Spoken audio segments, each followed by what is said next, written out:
इस समय लगभग पूरे उत्तर भारत में भयानक आंधी तूफान का खतरा बना हुआ है। लगातार यहां पर आंधी तूफान देखने को मिल रहा है।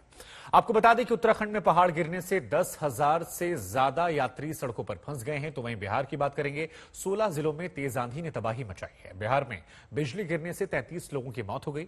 असम में भारी बारिश और बाढ़ की वजह से 7 लाख से ज्यादा लोगों की जिंदगी पर खतरा मंडरा रहा है। बाढ़ में फंसे लोगों को बचाने के लिए भारतीय वायुसेना की टीमें लगातार काम कर रही हैं, लेकिन बारिश और बाढ़ से हालात लगातार बिगड़ते जा रहे हैं।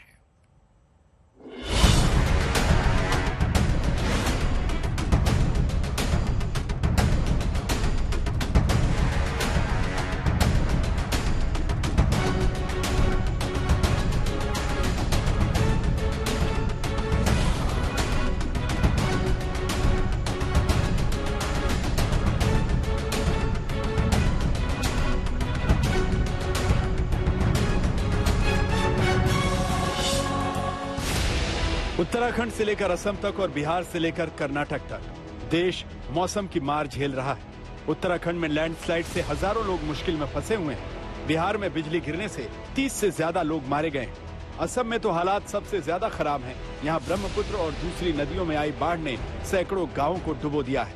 असम के 7 लाख लोग इस समय बाढ़ का सामना कर रहे हैं। भीषण गर्मी से जूझते हुए लोगों को इस बात की उम्मीद नहीं थी कि गर्मी से राहत दिलाने के लिए मौसम इस बार कहर बरसाएगा। पूरे उत्तर भारत में 50 डिग्री तापमान को छूने वाले मौसम के बीच लोग बारिश की उम्मीद कर रहे थे। हालांकि बारिश आई, लेकिन मुसीबत लेकर।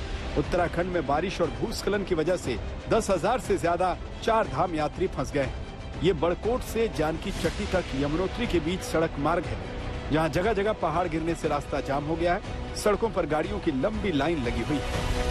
यहाँ बीच रास्ते में आकर क्राउड का नाम लेकर रोक रहे हैं। मानते हैं क्राउड होगी, लेकिन आप ये मिसमैनेजमेंट है पूरी तरह से। क्राउड का रजिस्ट्रेशन बंद कर दीजिए। जितना आपको क्राउड यहाँ करनी है, जितने कैपेसिटी आप लोगों की संभालने की, उतना अलाउ कीजिए, बंद कर दीजिए। आप वहाँ से अलाउ कर रहे हैं, बीच रास्ते में रोक रहे हैं, ये समझ से बाहर है। कब आप आए थे? हम कल के चल रहे हैं। अभी उतना दूर से आया, रजिस्ट्रेशन करके आया, इधर आने के बाद रोक दिया। बहुत परेशान है। वो सुबह से यहाँ ही ठहरे, बहुत परेशान लग रहे।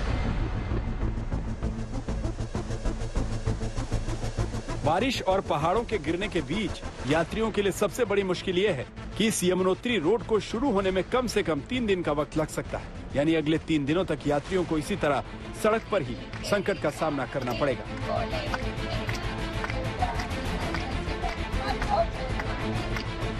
उत्तराखंड में मौसम की इस मार के बाद बिहार के 16 जिलों पर गिरी मौत की बिजली भी देख लीजिए।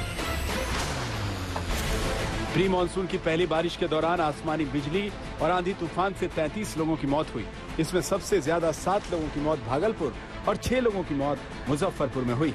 मारे गए लोगों के परिवार वालों को सीएम नीतीश कुमार ने 4-4 लाख रुपए का मुआवजा देने का ऐलान किया है। उत्तर भारत में आई मौसम की तबाही में अब असम में आई भारी बाढ़ का मंजर भी देख लीजिए। असम राज्य आपदा प्रबंधन प्राधिकरण के मुताबिक 1,500 गांव बाढ़ के पानी में डूब चुके हैं। बाढ़ की चपेट में आए इलाकों में सबसे ज्यादा दिक्कत नगांव और कछार जिले में है। यहां करीब 4 लाख लोग बाढ़ से बुरी तरह प्रभावित हुए हैं। असम की कामपुर की ये स्थिति है। रास्ते जो कंक्रीट के बने थे, वो यहाँ पर हम दिखा रहे कि कैसे हेवी फ्लडिंग के कारण, बारिश के हेवी स्रोत के कारण, पानी के स्रोत के कारण कैसे ये रास्ता कंप्लीटली डिवास्टेड हो गया। स्थानीयों से हमने बात की कि सामने भी ऐसा एक नज़ारा मिलेगा और लोगों को एनडीआरएफ या फिर जो लोकल्स हैं वो बोट से यहाँ तक आ रहे हैं। ये पूरा का पूरा इलाका जो है, अगर मैं अपने कैमरा पर्सन को दिखाने को कहूँ तो आप देखेंगे कि ये एक नदी की तरह दिखता है, लेकिन ये एग्जैक्टली एक एग्रीकल्चरल फील्ड है। यहाँ पे खेत हुआ करते थे, जो कि इस भारी बरसात और ये फ्लडिंग के कारण आहिस्ता आहिस्ता कैसे नदी में तब्दील हो चुके हैं। और यहाँ पे फसल भी ये फसल भी यहाँ का जो है वो नष्ट भी हो चुका है। बाढ़ में डूबे हुए गांव से लोगों को बचाने के लिए भारतीय वायुसेना को बुलाना पड़ा है। लोगों को राहत सामग्री पहुंचाने से लेकर उन्हें सुरक्षित इलाकों तक पहुंचाने के लिए भारतीय वायुसेना के ट्रांसपोर्ट विमान Mi-17 हेलीकॉप्टर सहित चिनूक हेलीकॉप्टर तैनात किए गए। लेकिन भारी बारिश और बाढ़ की वजह से मुसीबत कम होने का नाम नहीं ले रही।